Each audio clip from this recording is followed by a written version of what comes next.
आज हमारा जो टॉपिक है ये ईसीएम के अंदर लगे हुए कंपोनेंट्स के बारे में बात करेंगे। इसको आसानी से कैसे हम लोगों को याद आ जाए, कैसे इसके बारे में हम लोग जल्दी से समझ जाएं।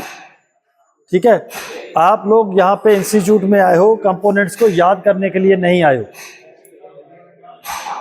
पहली बात, आप लोगों ने कंपोनेंट्स को समझना है, क्योंकि यदि हम लोग याद करेंगे तो एक ईसीएम में लगे हुए कंपोनेंट्स की जानकारी आएगी हमें। वो कैसे? मेरे पास एक ईसीएम है, ईसीएम में लगे हुए कंपोनेंट का नाम क्या है, मैंने आपको याद करवा दिया और आपने कर लिया एक। लेकिन यदि आपके पास दूसरा ईसीएम आ गया तो इसको कैसे याद करोगे? ये कंपोनेंट को क्या बोलते हैं, कैसे याद करोगे? इसके लिए सबसे पहले आप लोगों को लिखना है कि पहचान, कंपोनेंट की पहचान क्या होती है। आपने फाइनल डिसीजन कभी नहीं लेना।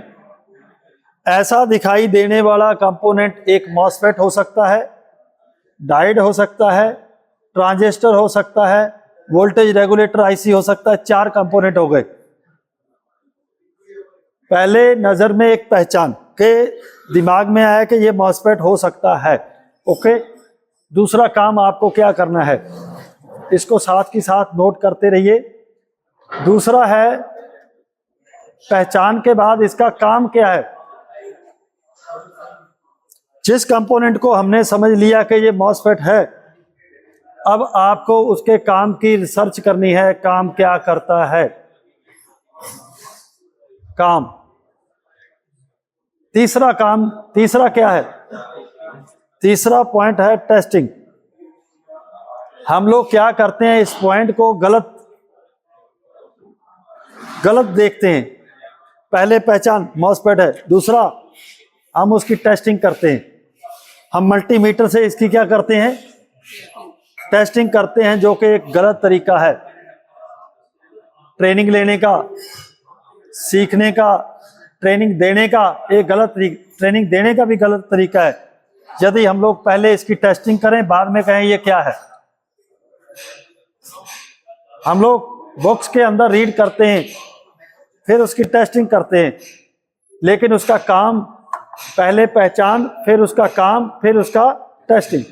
तो ये 3 पॉइंट्स हैं जो बेसिक आपको क्लियर होने चाहिए। अब हम लोग आगे चलते हैं। जैसे मेरे पास, मैंने बोर्ड के ऊपर ये कंपोनेंट्स लिखे हुए हैं, 4 कंपोनेंट्स। ईसीएम रिपेयर की ट्रेनिंग के अंदर, मीटर रिपेयर की ट्रेनिंग के अंदर, इमोबिलाइजर सिस्टम के अंदर, एसी पैनल के अंदर, दुनिया के किसी भी मॉड्यूल के अंदर ये 4 कंपोनेंट क्यों लगाए गए? हम लोग इसको याद कर सकते हैं कि रजिस्टर होती है, रजिस्टर करंट को कम करती है, ये करती है, वो करती है। लेकिन यदि आप प्रॉपर इस ट्रेनिंग को कंप्लीट करना चाहते हो तो हम लोगों ने कोशिश वहां से करनी है कि इसकी जरूरत कहां, कब, क्यों पड़ी, रजिस्टर की जरूरत क्यों पड़ी। ठीक है, तो पहला पॉइंट हमारा है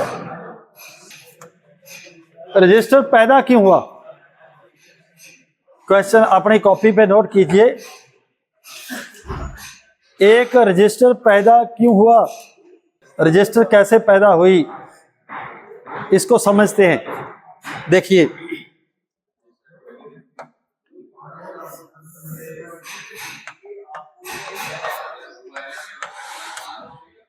ये बैटरी है, बैटरी के अंदर क्या चार्ज स्टोर किया गया,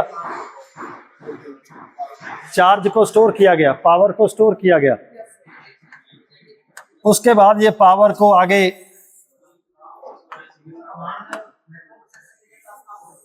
एक बल्ब लगाया गया और ये नेगेटिव के साथ कनेक्ट कर दिया गया। अब इस बल्ब को जब हम लोग ऑन करेंगे, ऑन हो गया, कितने सेकंड के लिए हो गया? 1 सेकंड के लिए ऑन हुआ। और उसके बाद क्या हो गया, ये फ्यूज हो गया, ब्लास्ट हो गया। क्यों? अब यदि इस बल्ब को ऑन करना है तो क्या करना पड़ेगा? ये बल्ब क्यों फ्यूज हुआ, इसका कारण, अगर हमने बल्ब को 2 घंटे 3 घंटे 4 घंटे 10 1 साल तक ऑन करना है तो क्या करना पड़ेगा? जो चार्ज यहाँ पे स्टोर हुआ उसमें 12 वोल्ट और 65 एम्पियर हैं। अब हम लोग इसमें क्या करेंगे? बल्ब सिर्फ क्या कर रहा है, बल्ब 3 एम्पियर लेने के लिए ले सकता है, ठीक है जी, और 12 वोल्ट, मैं यहां 5 वोल्ट लिख देता हूं, दोनों ही कम कर देते हैं। अब यहां पे मैं क्या लगा रहा हूं, यहां पे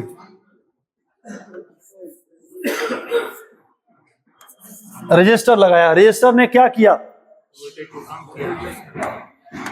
यहां पे कितनी वोल्टेज आई, रजिस्टर के दूसरी साइड कितनी हो गई, और यहां पे कितने एम्पियर हैं, और दूसरी साइड कितने हो गए। अब रजिस्टर का काम क्या है, ये लिखो अपनी कॉपी के ऊपर। रजिस्टर करंट के फ्लो को क्या करता है, और दूसरा करंट का फ्लो, जो एम्पियर ज्यादा थे बैटरी के अंदर उसको क्या कर दिया, 3 एम्पियर लेने लगा जितना उसको जरूरत है, और दूसरी साइड 65 एम्पियर साइड पे। आगे कितने एम्पियर पास हुए, इसके लिए बुक्स के अंदर जो डेफिनेशन है रजिस्टर की वो है करंट के फ्लो को कम करना।